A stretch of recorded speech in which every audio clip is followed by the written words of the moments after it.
Now at 6, it is a first alert weather day as we track significant snow throughout the southern part of the state. Winds and high surf also expected in some areas, along with up to a foot of snow this week. This is all combined, making for a very frigid first full week of the new year for many. Very frigid, lots of snow plows out there as well. And tonight, we're covering everything you need to know to stay safe. Meteorologist Bailey Braun is standing by in Anchorage for us. Alex Bengal is up in Fairbanks, and we've got Danny Tompkins standing by in studio with snow and boat impacts. But we're going to start first with meteorologist Jackie Purcell. Well, we certainly saw some cold weather over the weekend, but now a large winter storm is whipped in, and it's bringing in some fresh snow, but with some big concerns as well. Check out the scene here in the Anchorage area where 6 to 8 inches of snow has fallen in the Anchorage Bowl. It seems like it's been lighter amounts reported from the Anchorage hillside. We're currently at 8 above.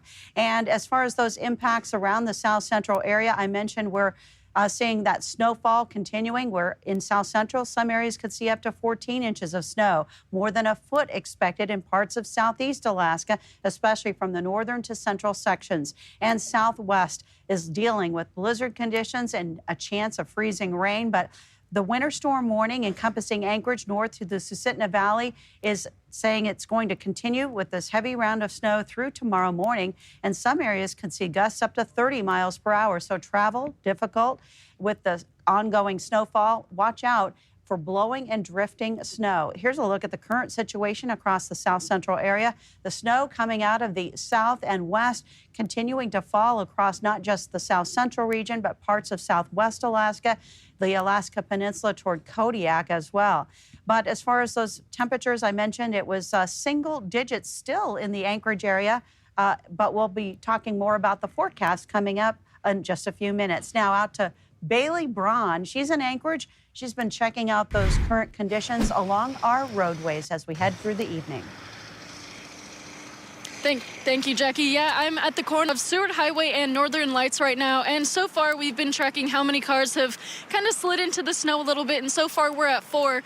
Maybe there's going to be more with the snow accumulating just more and more into the evening, but of course it's important to know that as these temperatures drop overnight, what's compact on the roads is going to get even more compact, and we're already looking at some reduced visibility, especially looking at these traffic lights. So make sure you're ready and you're prepared for these slick roads and also that reduced visibility as the storm continues to push into the overnight hours, and especially lasting tomorrow. Jackie said we still have quite a bit of heavy snow on the way, and that's all across South Central, but especially here in Anchorage, it's important to keep that in mind. But of course, the good news with this snow is that it's a good consistency to make some snowballs. It's a little sticky, not quite as wet, but it's still kind of forming a little bit. So of course, I got to do what everyone in the weather department has to do on a snowy day. I'll hand you my microphone. And I'm going to do a snow angel. It's about time. Perfect. Beautiful. Oh, lovely. Thank you, angel. Bailey, for posterity's sake. Lovely. Look at that, though. All that fluffy snow, and she's right. It's not super sticky. Thank you. All right. Well, wonderful angel. Thank you, Bailey. All right. Out on the streets of Anchorage. So some big drops in temperatures. They can put some of Anchorage's most vulnerable people at risk, though. And to help out with that, city officials added more emergency beds at its year-round shelters. Anchorage also initiated a policy change to let anyone go to the downtown safety center near the Anchorage jail to warm up. Last week, the city opened a temporary warming center at the downtown bus depot. And there, people in need can stay the night, but you've got to leave by 8 a.m. If you see someone who may need help from the cold, call 311 to file a report. And as we deal with the significant weather in South Central, people up in Fairbanks are bracing for, what they're calling a warm-up, at least by the northern standards. Right, it's all a matter of perspective. Yes. And we've got Alex Bengal live out in the interior now to tell us all about it. Well, it's time to get out your tank top and shorts because things are warming up in Fairbanks, which in the last 24 hours or so have seen the temperatures shift from the 40s below zero to a high of about 12 below zero today. Now, this comes as the long-awaited finale to a weeks-long cold snap that saw in Fairbanks cars fail to start, home heating systems fail, activities canceled, and at sometimes a fog that made driving really treacherous and visibility extremely low. Now, with this warmer weather comes a return to certain services in the city of Fairbanks that were suspended as a result of the cold weather. This includes snow removal, snow plowing, and trash removal. Now, these were suspended temporarily as a result of the cold in order to keep the equipment safe and, of course, the personnel. Hopefully this week we can catch everything back up, and next week will be service as normal. The snow crews have started with plowing neighborhoods and smoothing up roads, and we hope to resume collection of snow tomorrow. When we pick up a bag, a lot of the times when it's cold like this, that whole top will rip right off. So the guys have to grab it from the bottom and the top and prevent that from happening to not make a mess. Sheen asked community members to please bag up their trash to keep it tidy and cover it to keep it away from the ravens, which will mess with your trash if you leave it out in the open. Now, with this warmer weather, we are expecting some snow in the coming days. There's even some snow right now, if you can see it. Unfortunately, I'm in the middle of a plowed parking lot, so if I try to do a snow angel, I'm afraid of the hospital bills. But for right now, how warm it stays in Fairbanks is anybody's guess. How long it's going to stay that way, we'll just have to wait and see. Alex Bengal, Alaska's news source. Alex, thanks so much. We do expect a snow angel the next time there is snow, though.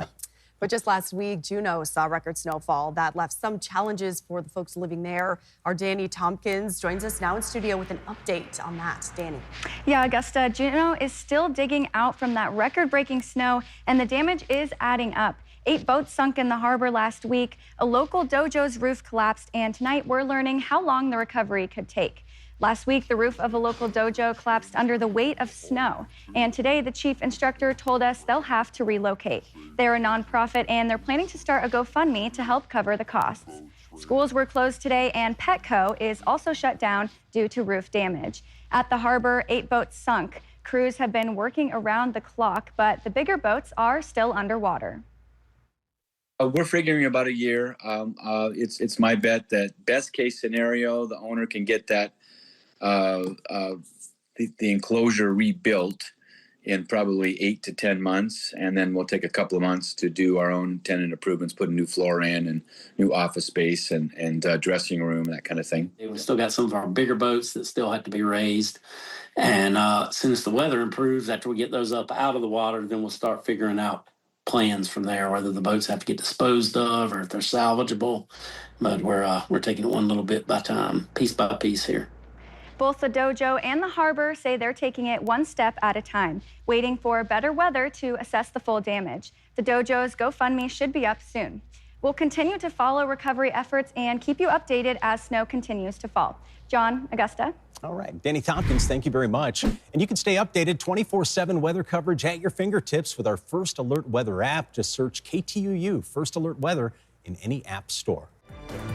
As many Americans continue to wrap their head around the capture of Venezuela's president by the United States, Alaska's congressional delegation is headed back to Washington. It's a topic that they're expected to tackle. Was the capture of Nicolas Maduro legal? Our political reporter Will Courtney says statements from Alaska's delegation seem to support the removal of Maduro. Senator Lisa Murkowski saying she hopes the capture makes the world safer, but she notes that the manner in which the U.S. carries out military operations is also important. Congressional Democrats and Republicans seem to be split on the legality of Maduro's capture. Democratic Virginia Senator Tim Kaine says he has a bill which will be voted on this week. It would require congressional approval to engage in hostilities against Venezuela. And our political reporter Will Courtney breaks down, all that we know about the capture of Maduro, the Venezuelan strikes, and the feelings of Alaska's congressional delegation. It's all part of the latest edition of the Alaska's Political Pipeline podcast, available on our website, mobile app, or wherever you listen to your podcasts. Back up in Fairbanks, the Fairbanks Children's Museum is celebrating 15 years as a community staple, serving as a vital indoor escape for families during Alaska's harshest winters. To secure its future, the nonprofit is launching the Imagination Investors Program. They're seeking monthly donors to help bridge a critical funding gap. So we're asking people to donate $15 a month so we can go another 15 years in Fairbanks. We are calling our sustaining donors Imagination Investors. And leaders say that the donations are essential to paying staff and maintaining daily programs ranging from science experiments to life skills. And if you'd like to know more about becoming a sustaining donor, you can visit the website, fairbankschildrensmuseum.com. Thanks for listening. Click subscribe so you can get the latest podcast from Alaska's news source automatically. And stay up to date with breaking news and in-depth reporting available for free 24/7 with the Alaska's news source app.